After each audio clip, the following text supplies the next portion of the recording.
Brisher Media TV tukwebaza yonna gy'osinziira okubanga ku mukutu kwoli nenkugamba nti subscribinga onyige n'akaakade osobole okubanga ofuna updates ezigenda maaso mu ggwanga. Mawulire mangi ageetoolodde mu ggwanga naye nga basically amawulire agasinga gali political tugenda kuba tugakuweereza wano era gwe omulimu gwo nyiga akaakade obeere nga tolina story n'emu gy'okola ki gy'osuubwa. Naye munzikirize mbatwale mu story y'olunaku olwaleero. Ffenna tumanyi nti waliwo story gyenzize ngoberera era nga story eno ye y'abaana abali e Dubai, abali e Qatar, abali e Jordan, abali mu Oman, abali mu Saudi Arabia, abaana bakadama. Yes, abaana bano ffenna tumanyi emabegako awo twali tufa ekintu kimu abaana bano okusobola okubanga bakomawo era government neteekawo kye bayita repatriation nesobola okubanga ina abaana ab'enjawulo be basobola okubanga bakomyawo yadde majority yasigalayo naye abakomawo ne tukyebaliza Katonda nti basobola okubanga batuuka bulungi era nga bakomawo bbanga ddeneko emabega yadde aba Oman babadde bakatuukanga mu wiiki ewedde.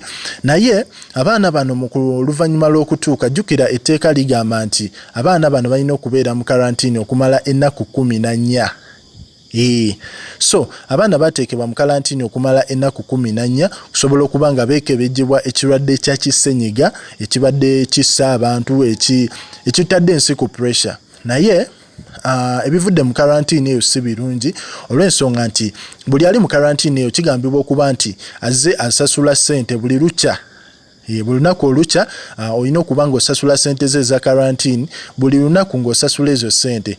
Naye ng'ate ekintu kino kibadde elito costly eri bakadama bano abamu batuuse ne baba nga balemererwa nga tebasobola sasula ssente ezo.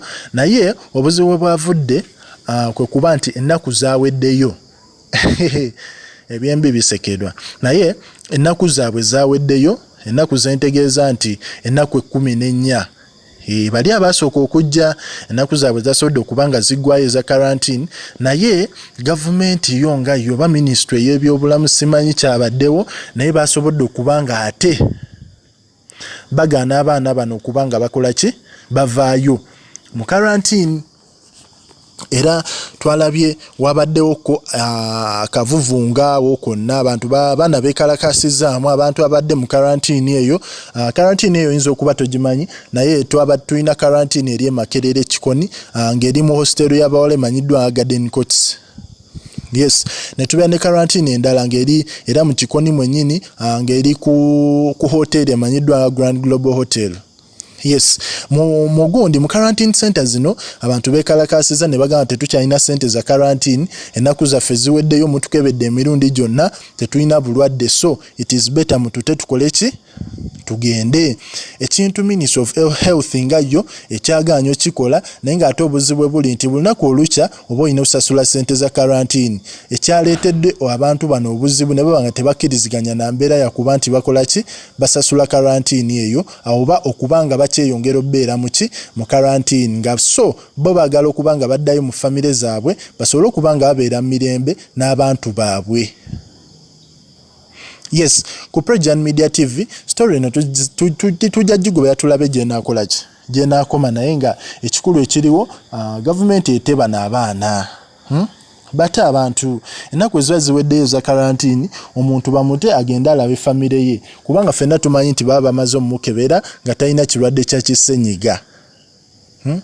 It is better omuntu ne bamuta n'agenda n'abeera ne famire ye. So ku Brisher Media TV likinga commentinga o subscribinga otubuulire gwe ndowooza ye eri ki ku nsonga eno.